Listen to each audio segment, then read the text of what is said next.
25 set 1 JS, ठीक है। उसका हमने बहुविकल्पी क्वेश्चन जो 5 दिए जाते हैं वो लिया है। क्वेश्चन नंबर फर्स्ट का क्वेश्चन है, क्या कह रहा है? कह रहा है विद्युत चुंबकीय तरंगों के संचरण में संचरण की दिशा तथा ध्रुवण तल के बीच कोण होता है। तो देखिएगा विद्युत चुंबकीय तरंग जो होता है वो क्या है कि ये मान लो हमारे पास 3 अक्ष है, तीनों परस्पर कैसे होते हैं बेटा? लंबवत होते हैं। तीनों अक्ष ये परस्पर कैसे होते हैं बेटा? एक्स है, वाई है और जेड है। ये मान लीजिए विद्युत चुंबकीय तरंग के संचरण की वो है, और ये विद्युत तरंग है, ये मान लीजिए चुंबकीय तरंग है, इस प्रकार से। और ये जो अध्यारोपित से तरंग बनती है वो क्या है? विद्युत चुंबकीय तरंग मान लीजिए, ठीक है।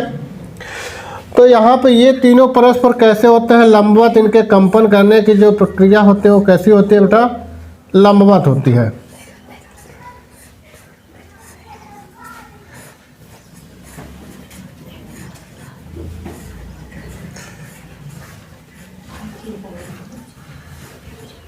इस प्रकार से, ठीक है बेटा। कह रहा है विद्युत चुंबकीय तरंगों के संचरण, तो संचरण इस प्रकार से हो रहा। संचरण में संचरण की दिशा, संचरण में संचरण की दिशा, तो संचरण इस प्रकार से हो रहा है और संचरण की दिशा क्या है? तो आपस में ये दोनों कैसे होंगे? परस्पर लंबवत होंगे, ठीक है। संचरण और संचरण की दिशा इस प्रकार से, ठीक है। तो दोनों आपस में कैसे होंगे? परस्पर लंबवत। तो इनके बीच का जो कोण होगा वो कितना होगा? 90 अंश होगा। C बराबर 90 अंश होगा। तो जो इसका ऑप्शन है वो क्या है?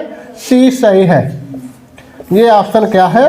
सही है। लिख लीजिएगा बेटा, ठीक है। अब 1 का खा है और क्वेश्चन कह रहा है जब M1 तथा M2 द्रव्यमान के दो नाभिक परस्पर संलयित होकर M द्रव्यमान का नाभिक बनाते हैं तो ऊर्जा का उत्सर्जन होता है। इस प्रक्रिया में क्या होता है? तो देखिएगा, मान लीजिए 2 नाभिक है आपके, क्या है? एक नाभिक यह है जिसका द्रव्यमान M1 है, ठीक है। ये आपका एक नाभिक है जिसका द्रव्यमान क्या है? M1 है। दूसरा नाभिक है जिसका द्रव्यमान क्या है? M2 है। इन दोनों को संयोजित कर दिया गया, ठीक है। तो एक बड़ा सा नाभिक बन के तैयार हो गया, मान लीजिए, ठीक, जिसका द्रव्यमान क्या है? M है। अब देखिएगा इस प्रक्रिया में क्या होता है, जब ये संयोजित किए जाते हैं तो इस प्रक्रिया में इनमें ऊर्जा क्या होती है? उत्सर्जित होती है। तो ऊर्जा उत्सर्जित होने के कारण इसका जो द्रव्यमान जो ये बन के तैयार होता है, इसका द्रव्यमान क्या होता है? कम हो जाता है। इसका द्रव्यमान कैसा होगा? कम। तो ये इसका द्रव्यमान क्या होगा? अधिक होगा। तो M1 और प्लस M2 का द्रव्यमान कैसा होगा? अधिक, और M का द्रव्यमान क्या होगा? कम।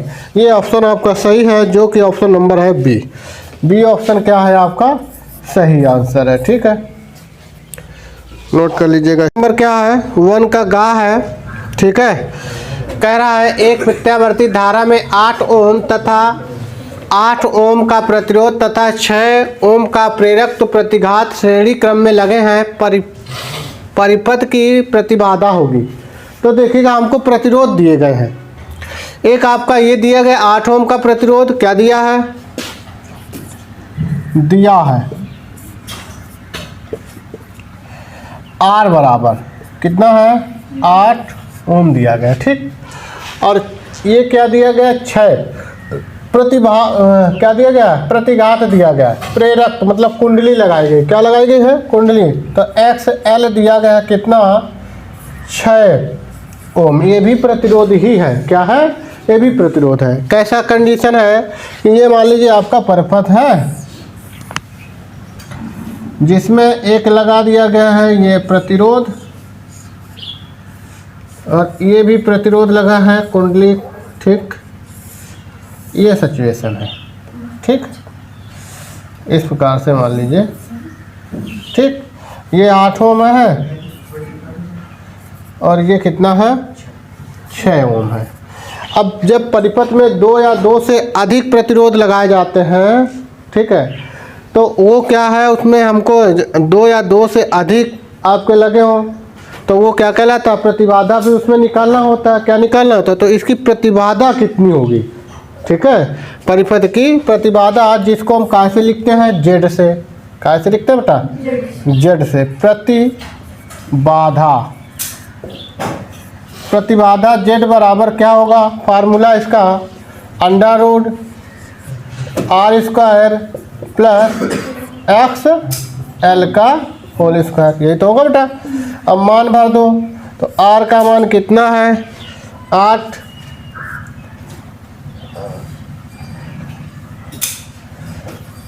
आठ का स्क्वायर प्लस इसका है 6 का स्क्वायर। 8 का वर्ग करोगे तो 64 आएगा और प्लस ये 36 हो जाएगा, जोड़ दोगे 100 आ जाएगा। ठीक है, 100 का वर्गमूल लोगे तो कितना आ जाएगा? 10 ओम। ये इसका आंसर है, जो कि ऑप्शन नंबर है डी। ऑप्शन कौन सा है? डी ऑप्शन आपका सही है। ठीक है, नोट कर लीजिएगा। क्वेश्चन नंबर क्या है? ये 1 का हमारे पास क्वेश्चन नंबर घ है। 1 का कौन सा है बेटा? घ नंबर क्वेश्चन है। ठीक है, ये आपका क्वेश्चन है और कह रहा है निर्वात की विद्युतशीलता का मात्रक है। हमको आपका मात्रक बताना है। निर्वात की विद्युतशीलता का क्या मात्रक है? तो देखिएगा, हमने फार्मूला पढ़ा है F बराबर क्या पढ़ा है? F बराबर 1/4 पाई एप्सिलॉन 0, ठीक है, into Q1 Q2 upon are square पढ़ा है। ये फार्मूला बल का पढ़ा है, कूलाम ने बताया है। तो ये क्या है, जो यहाँ पे ये निर्वात की क्या है? विद्युतशीलता है, इसको निकालना है। इसको क्या करना है? निकालना है। तो ये भाग में है, इधर गुणा में आ जाएगा, ये गुणा में होगा, कहाँ चला जाएगा? भाग में। तो क्या आएगा? एप्सिलॉन 0 बराबर 1/4 पाई, ठीक है, इंटू Q1 Q2 अपॉन क्या हो जाएगा? R square into F. ठीक है, ये बल हो गया। अब जो नियत मान होता है उसका मात्रक होता नहीं, तो 1/4 पाई का मात्रक नहीं होगा। ठीक है, अब ये क्या है? ऊपर Q1 है आवेश और ये भी आवेश है, तो आवेश को कैसे मापेंगे? कूलाम से। तो एक कूलाम ये गुणा में लिखा है, तो कूलाम क्या हो जाएगा? स्क्वायर हो जाएगा बेटा। ये आएगा कूलाम स्क्वायर अपॉन। अब नीचे क्या है? नीचे हमारा बल है और दूरी है। तो बल को कैसे मापते हैं?